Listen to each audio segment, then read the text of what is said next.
Hello दोस्तों, स्वागत है हमारे यूट्यूब चैनल बिकम टॉपर पर। और हम लोग पढ़ रहे थे अपनी फिजिक्स की क्लास में यूनिट 8 विद्युत चुम्बकीय तरंगे यानी इलेक्ट्रोमैग्नेटिक वेव्स के बारे में। तो जो हमारी यूनिट कल ही स्टार्ट की थी हमने यूनिट, और कल हमने इसके कुछ जो बेसिक टॉपिक्स थे उनको हमने डिस्कस किया था। जो विस्थापन धारा क्या होती है और मैक्सवेल की जो समीकरण थी, जो 4 मैक्सवेल की समीकरण थी, उनके बारे में हमने डिस्कस किया था कल की क्लास में।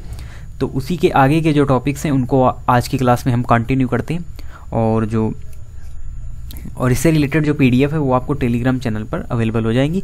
और आपको पिछली यूनिट यानी यूनिट 7 की कुछ क्लासेस की जो पीडीएफ हैं वो आपको अभी तक नहीं मिली होंगी, तो आप बिल्कुल भी टेंशन न लें, उनमें अभी काम चल रहा है। फिर जैसे ही पूरी तरीके से वर्क पूरा होता है उन सभी को एक साथ टेलीग्राम चैनल पर अवेलेबल करा दिया जाएगा, तो आप वहाँ से उनको देख भी सकते हैं, क्योंकि काफ़ी वर्क होता है उसमें, पीडीएफ को डालने में थोड़ा सा इसीलिए टाइम लगता है। तो आप उसके लिए बिल्कुल भी बेफिक्र रहें और ऐसे ही पढ़ते रहें, और डायरेक्ट आप भी नोट्स बनाते रहें। वैसे आप लिखते तो होंगे ये थोड़ा सा, तो आप ये जो फार्मूले हैं या कोई इम्पोर्टेंट डिफिनीसन है, इम्पोर्टेंट पॉइंट है, तो वो आप खुद ही नोट्स बना सकते हैं, क्योंकि जो आपके सेल्फ हैंड रिटन नोट्स होंगे वो आपके लिए ज़्यादा इम्पोर्टेंट होंगे अपेक्षा में उनकी जो हम आपको प्रोवाइड कराते हैं। तो इसीलिए आप स्वयं ही उन नोट्स को बनाएं। और वैसे भी जो सभी चीज़ें सभी जगह वैसे भी लिखी होती हैं, लेकिन जो चीज़ें आप अपने हाथों से लिखते हैं वो आपको ज़्यादा याद रहती हैं। तो चलिए स्टार्ट करते हैं आज की क्लास, और इसमें देखते हैं जो हमारे आज के टॉपिक हैं, यानी कि आज हम पढ़ेंगे मैक्सवेल के प्रकाश के विद्युत चुम्बकीय तरंग सिद्धांत के बारे में। तो देखते हैं क्या होता है मैक्सवेल का प्रकाश का विद्युत चुम्बकीय तरंग सिद्धांत। तो इसमें सबसे पहले क्या होता है कि एक ब्रिटिश वैज्ञानिक थे, हमने कल भी पढ़ा था मैक्सवेल के बारे में कि मैक्सवेल ने ही विद्युत चुम्बकीय तरंगों से रिलेटेड जितने भी कॉन्सेप्ट हैं वो मैक्सवेल ने ही दिए थे। तो ये एक ब्रिटिश वैज्ञानिक थे मैक्सवेल। तो इन्होंने सन 1865 में गणितीय सूत्रों के आधार पर यह प्रमाणित किया, यानी इन्होंने एक सिद्धांत दिया। और सिद्धांत क्या दिया कि जब किसी वैद्युत परिपथ में वैद्युत धारा उच्च आवृत्ति से बदलती है, यानी जब कोई इलेक्ट्रिक करंट यानी कि वैद्युत धारा जो होती है वो क्या होती है, बहुत उच्च आवृत्ति से बदलती है, हाई फ्रीक्वेंसी से जब चेंज होती है, तो क्या होता है, तो उस परिपथ से ऊर्जा तरंगों के रूप में चारों ओर क्या होने लगती है, प्रसारित होने लगती है। तो जब किसी वैद्युत परिपथ में, कोई वैद्युत परिपथ दिया हुआ है, उसमें क्या होता है कि वैद्युत धारा बहुत उच्च आवृत्ति से यानी कि हाई फ्रीक्वेंसी से जब चेंज होती है, तो उस परिपथ से ऊर्जा तरंगों के रूप में चारों ओर प्रसारित होने लगती है। अभी हम फिगर के माध्यम से भी आपको दिखाएंगे किस प्रकार से प्रसारित होने लगती है।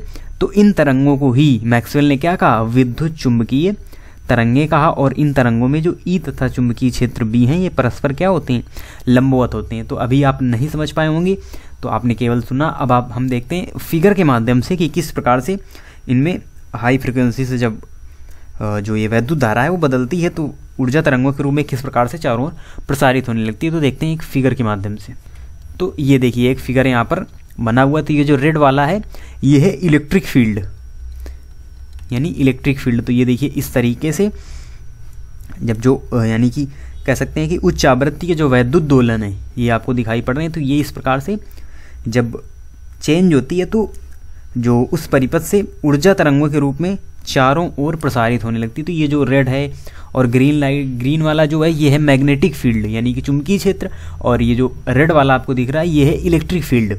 तो क्या होता है कि जो यानी कि ऊर्जा तरंगों के रूप में चारों ओर प्रसारित होने लगती है, तो यही है ऊर्जा तरंगों के रूप में। तो इन्हीं को मैक्सवेल ने क्या कहा, इन्हीं को मैक्सवेल ने कहा विद्युत चुम्बकीय तरंगे। तो उन्होंने यही एक सिद्धांत दिया था कि जब किसी वैद्युत परिपथ में वैद्युत धारा बहुत उच्च आवृत्ति से बदलती है, तो उस परिपथ से ऊर्जा तरंगों के रूप में चारों ओर को प्रसारित होने लगती है, और इन तरंगों को ही विद्युत चुम्बकीय तरंगे कहते हैं।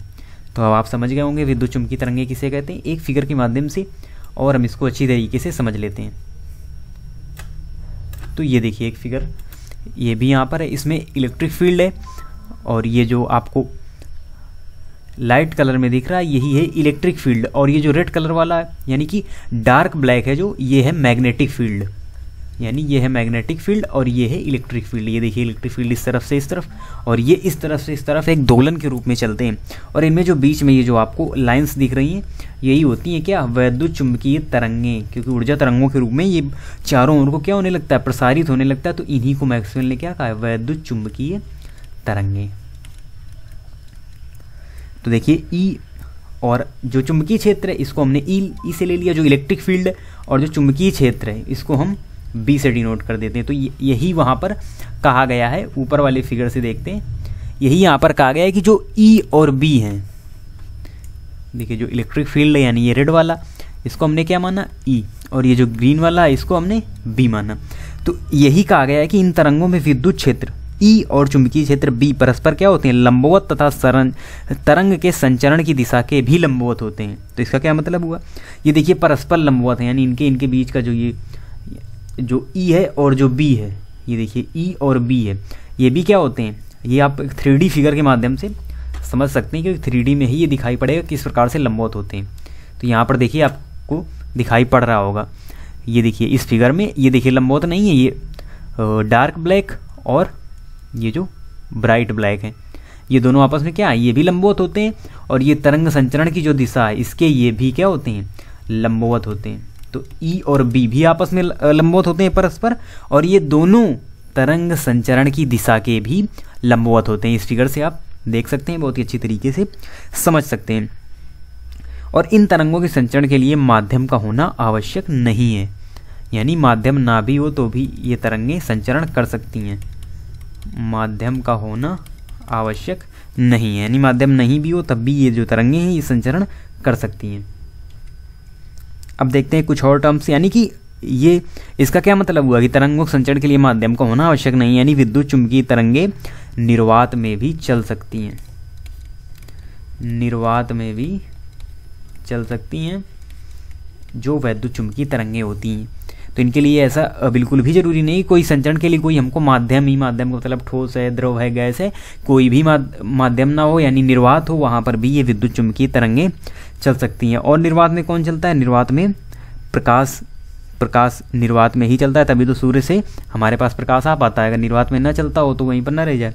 तो इसीलिए जो प्रकाश है वो भी निर्वात में चलता है। निर्वात में प्रकाश की चाल क्या होती है, 3 × 10⁸ मीटर प्रति सेकंड। तो जो प्रकाश की चाल होती है वही विद्युत चुंबकीय, यानी कि मैक्सवेल ने ये बताया है गणनाओं के द्वारा कि विद्युत चुंबकीय तरंगों की चाल 3 × 10⁸ मीटर प्रति सेकंड होती है, यानी प्रकाश की चाल के बराबर होती है। तो प्रकाश की चाल होती है 3 × 10⁸ मीटर प्रति सेकंड, और यही सेम चाल होती है किसकी, विद्युत चुंबकीय तरंगों की। ये मैक्सवेल ने अपनी गणनाओं के आधार पर निकाला है विद्युत चुंबकीय तरंगों को, कि ये भी इनकी भी चाल होती है कितनी, 3 × 10⁸ मीटर पर सेकंड। तो इन सब का जो मेन कंक्लूजन निकला वो ये निकाला मैक्सवेल ने कि जो प्रकाश है वो विद्युत चुंबकीय तरंगों के रूप में संचरित होता है। प्रकाश विद्युत चुंबकीय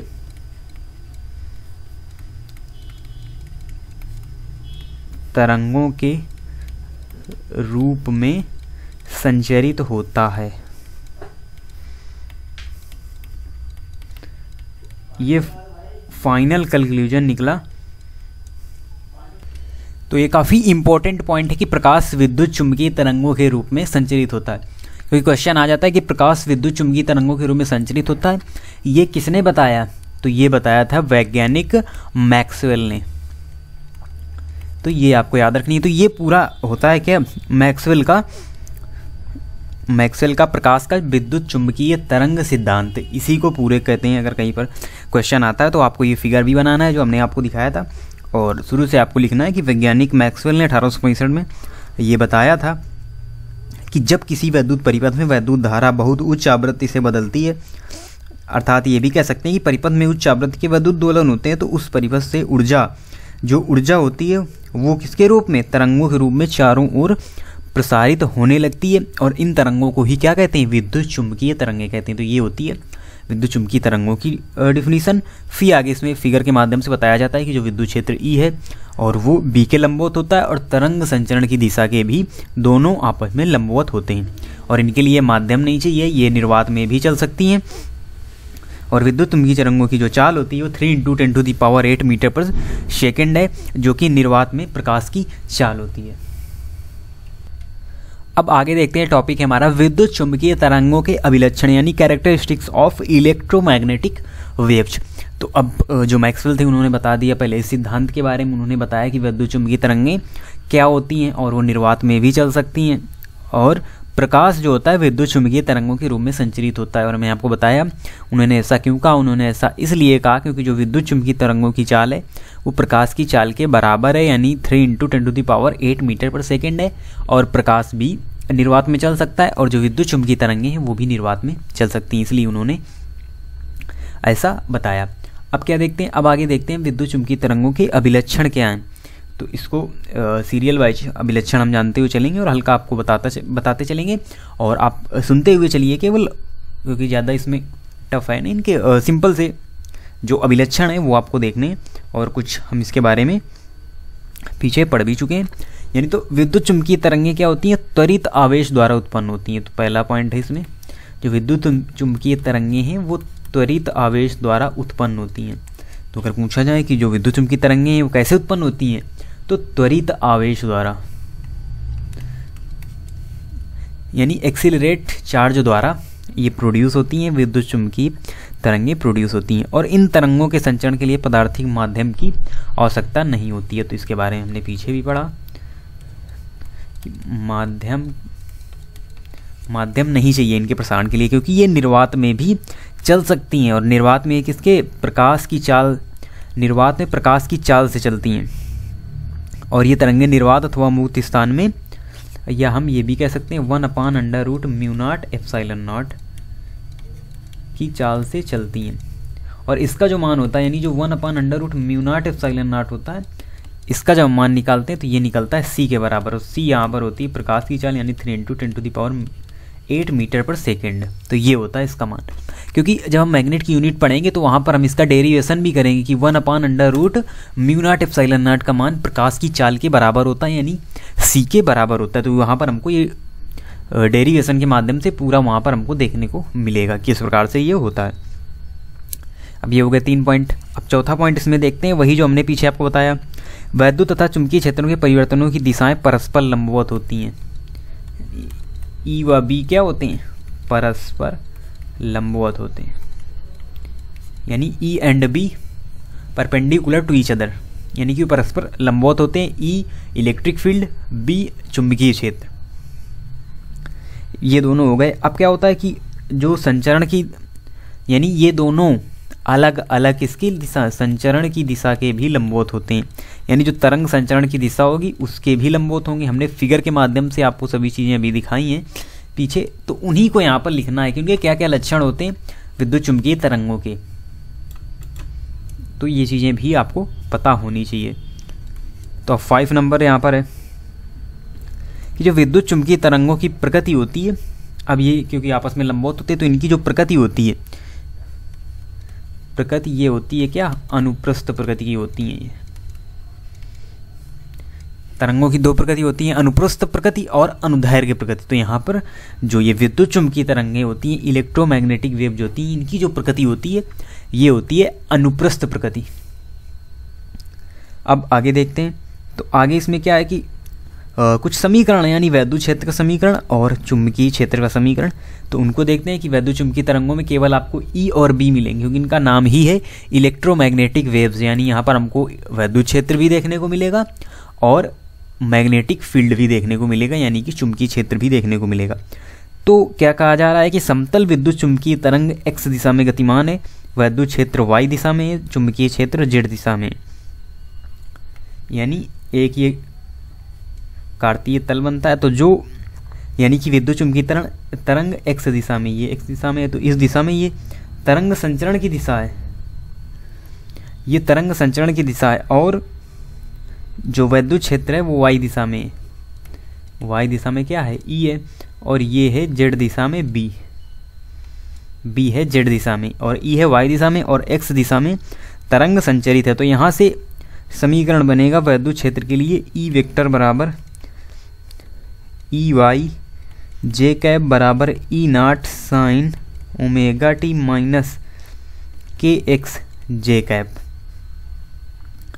और जो मान होगा किसका, ई एक्स और ई जेड का, वो क्या होगा, वो होगा 0, क्योंकि केवल जो वैद्युत क्षेत्र है वो केवल और केवल कहाँ है, वाई अक्ष में है। इसीलिए जो वैद्युत क्षेत्र का मान एक्स अक्ष में 0 होगा और जेड अक्ष में भी 0 होगा। और अगर हम बात करें किसकी, चुंबकीय क्षेत्र की, तो ये होगा बी वेक्टर बराबर बी जेड, क्योंकि ये जेड दिशा में है और जेड दिशा का वो होता है। अब इनको आई कैप और के कैप के रूप में डिनोट करें तो आई जे और के कैप इस प्रकार से होते हैं। तो बी जेड के कैप बराबर हो जाएगा B not sine omega T minus के एक्स इंटू के कैप, और यहाँ पर ई एक्स नहीं सॉरी बी एक्स और बी वाई का मान 0 होगा, क्योंकि यहाँ पर बी जेड दिशा में तो स्वयं ही चुंबकीय क्षेत्र ही है, तो इसीलिए यहाँ पर ई और बी के मान इस प्रकार से समीकरण हमको मिलेंगे। और ये दोनों क्षेत्र क्या होंगे, समय के सापेक्ष सदैव एक ही कला में कंपन करते हैं और इनके बीच कलांतर होता है, क्योंकि ये परस्पर आपस में भी तो लंबवत होते हैं ना, तो इनके बीच जो कलांतर होता है, ई व बी के बीच जो कलांतर होता है वो कितना होता है, π/2, यानी 90 डिग्री का कलांतर इनके बीच में होता है। और वैद्युत क्षेत्र वाई अक्ष के अनुदिश होता है तथा चुंबकीय क्षेत्र जेड अक्ष के भी अनुदिश होता है। तो जो वैद्युत क्षेत्र है वाई अक्ष और जेड अक्ष दोनों के अनुदिश होता है। तो अब क्या होता है, वैद्युत तथा चुंबकीय क्षेत्रों में परिवर्तन साथ साथ होते हैं, यानी ई बदलेगा तो बी भी बदलेगा और अगर बी बदलेगा तो ई भी बदलेगा, यानी वैद्युत तथा चुंबकीय क्षेत्रों में जो परिवर्तन होते हैं साथ साथ होते हैं और इन क्षेत्रों के महत्तम मान एक ही स्थान पर एक ही समय होते हैं, यानी इनके महत्तम मान। और पीछे हमने पढ़ाया था आपको, जब हमने पढ़ा था प्रत्यावर्ती धारा के बारे में, तो महत्तम मान क्या होते हैं, ई नॉट और बी नॉट। तो ये महत्तम मान क्या होंगे, ये महत्तम मान एक ही समय होते हैं और क्षेत्रों के महत्तम मानों का जो अनुपात होता है वो अनुपात एक फार्मूला बनता है, उसको देख लेते हैं। इनका अनुपात यानी ई नॉट अनुपात बी नॉट बराबर होता है सी प्रकाश की चाल के। तो ये न्यूमेरिकल्स में काम करेगा जब हमको केवल वैद्युत क्षेत्र दिया जाएगा और चुंबकीय क्षेत्र पूछा जा रहा है तो सी हमको ऑलरेडी पता ही होता है, तो वहाँ से हम इसका मान आसानी से निकाल सकते हैं। तो इसलिए ये फार्मूला काफ़ी इम्पोर्टेंट हो जाता है। और सी क्या है, ये चाल होती है, यानी प्रकाश की ही चाल हम मान लेते हैं। तो इनका अनुपात क्या होता है, सी के बराबर होता है। ये एक फार्मूला का कार्य करता है और यह इसी फार्मूले को एक और तरीके से लिखा जा सकता है जो हमने आपको पीछे बताया था, बी नॉट बराबर सी बराबर 1/√μ0 ये होता है। क्योंकि हमने बताया था कि जो 1/√μ0 लगता है तो बड़ा भयानक सा है, लेकिन इसका जो फार्मूला हो, यानी इसका जो जब डेरिवेशन करेंगे तो सी के बराबर आता है और इसका मान फार्मूला यानी कि फार्मूला और विमा ये सभी इसकी बहुत ही सरल होती हैं, देखने में केवल इतना भयानक लगता है। इसको जब सॉल्व किया जाएगा यानी इसके जो और फार्मूलों में जब इसको ओपन किया जाएगा तो ये काफ़ी सरल आता है, यानी कि काफ़ी इजी हो जाता है और ये सी के बराबर होता है। तो ये था फार्मूला। अब हम देख लेते हैं वैद्युत ऊर्जा घनत्व और चुंबकीय ऊर्जा घनत्व के फार्मूले। अब दोनों तरंगें होती हैं, वैद्युत तरंगें और चुंबकीय तरंगें, तो दोनों की ऊर्जाएं भी होंगी। तो वैद्युत ऊर्जा घनत्व, चुंबकीय ऊर्जा घनत्व, इनके अलग अलग फार्मूले देखेंगे। फिर जब कुल ऊर्जा घनत्व लेंगे तो दोनों को आपस में हम लोग मर्ज कर देंगे, ऐड कर देंगे, तो फिर फाइनल फार्मूला बनेगा, उसको भी देखेंगे। तो चलिए देखते हैं पहले वैद्युत ऊर्जा घनत्व का फार्मूला। तो ये होता है यू ई, घनत्व को यू से डिनोट किया गया है और ई का मतलब है वैद्युत ऊर्जा घनत्व। तो ये अलग अलग फार्मूले भी आपको बहुत ही अच्छी तरीके से याद रखने हैं क्योंकि काफ़ी इंपॉर्टेंट होते हैं। ε0 ये हुआ वैद्युत ऊर्जा घनत्व का फार्मूला। अब देखते हैं चुंबकीय ऊर्जा घनत्व। तो ये होता है यू एम या यू बी भी कर सकते हैं आप, यानी मैग्नेटिक फील्ड एम से डिनोट कर सकते हैं और बी से भी डिनोट कर सकते हैं। तो यू एम बराबर होगा 1/2 और यहाँ होता है b²/μ0, यानी उसमें होता है ε0, इसमें होता है क्या μ0। तो ये हो गए वैद्युत ऊर्जा घनत्व और चुंबकीय ऊर्जा घनत्व के अलग अलग फार्मूले। फिर आता है कुल ऊर्जा घनत्व। तो कुल ऊर्जा घनत्व का फार्मूला होता है इन्हीं दोनों को ऐड कर देते हैं हम, U बराबर UE प्लस UM।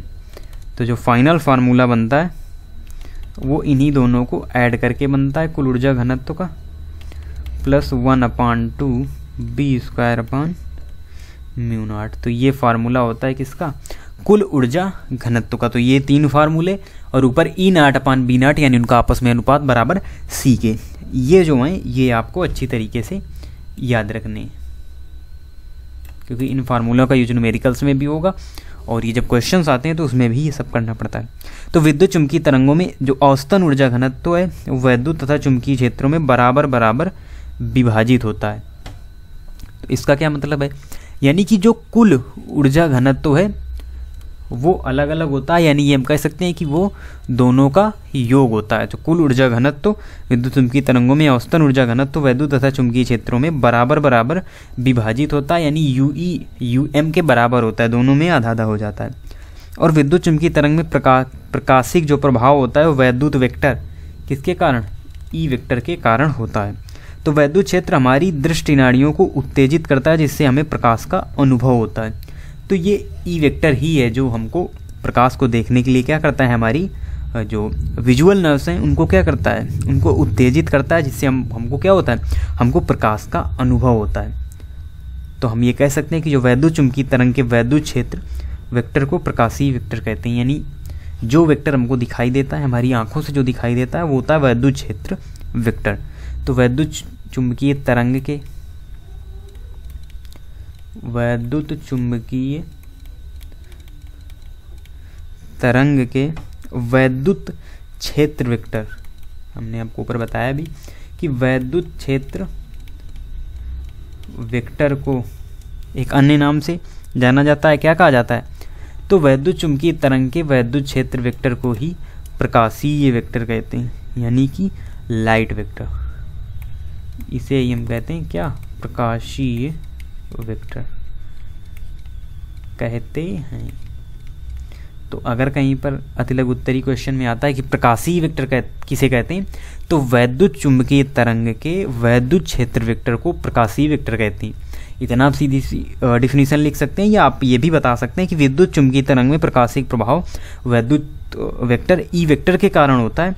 तो वैद्युत क्षेत्र हमारी विजुअल नर्व्स को उत्तेजित करता है, दृष्टि नाड़ियों को उत्तेजित करता है, जिससे हमको क्या होता है, प्रकाश का अनुभव होता है कि इस जगह प्रकाश है।